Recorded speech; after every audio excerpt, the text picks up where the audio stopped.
আবার একটি নতুন রেসিপি নিয়ে আপনাদের কাছে চলে এলাম। মসুর ডাল, আলু, পটল, ডিম আর বেসনের বড়ি দিয়ে রেসিপিটি শুরু থেকে শেষ পর্যন্ত দেখবেন। পেঁয়াজ কুচি দিচ্ছি 3 চামচ বেসন,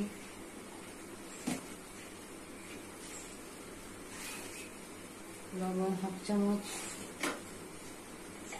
হলুদ গুঁড়ো সামান্য পরিমাণ,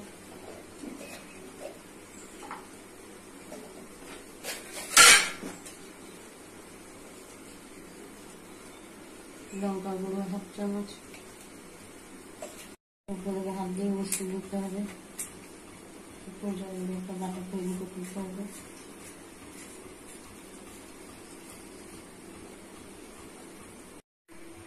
মাখানা হয়ে গেছে, চলে যাচ্ছি ভাজতে।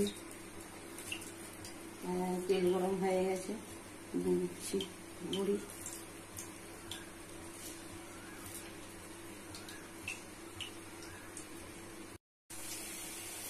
একটা তেল দিয়ে দিচ্ছি,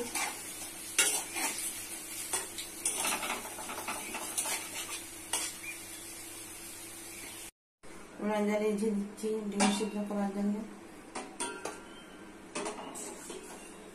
ডিমটা সিদ্ধ হোক। ডিম সিদ্ধ হয়ে গেছে, ছাড়িয়ে নিচ্ছি।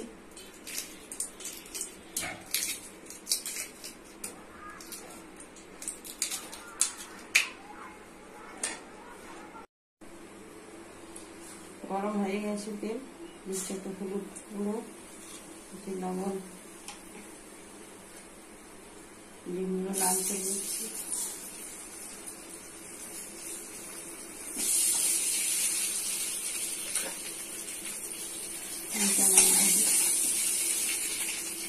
লাল হয়ে গেছে,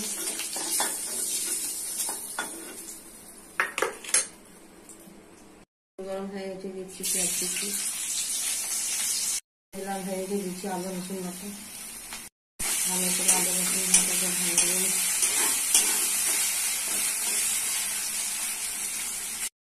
লাল হয়ে গেছে, দিচ্ছি মশলা। হলুদ গুঁড়ো 1 চামচ, লঙ্কা গুঁড়ো 1 চামচ, জিরা গুঁড়ো 1 চামচ, ধনে গুঁড়ো 1 চামচ, লবণ 1 চামচ।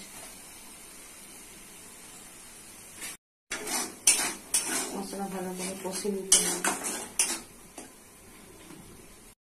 মশলা কষা হয়ে গেছে, দিচ্ছি আলু। ভালো করে কষে নিতে হবে।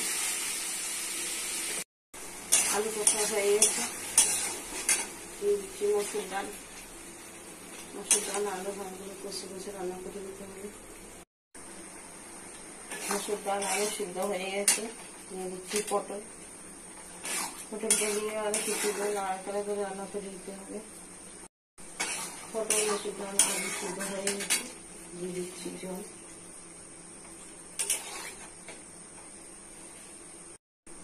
দিচ্ছি ভেজে রাখা বড়ি, দিচ্ছি ভেজে রাখা ডিম,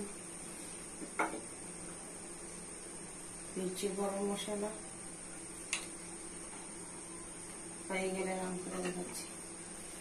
রেসিপিটি রেডি হয়ে গেছে। কত সুন্দর, কত টেস্টি। বাড়িতে করে খাবেন, পরিবারকে করে খাবেন। সাবস্ক্রাইব করবেন, সঙ্গে থাকবেন, পাশে থাকবেন।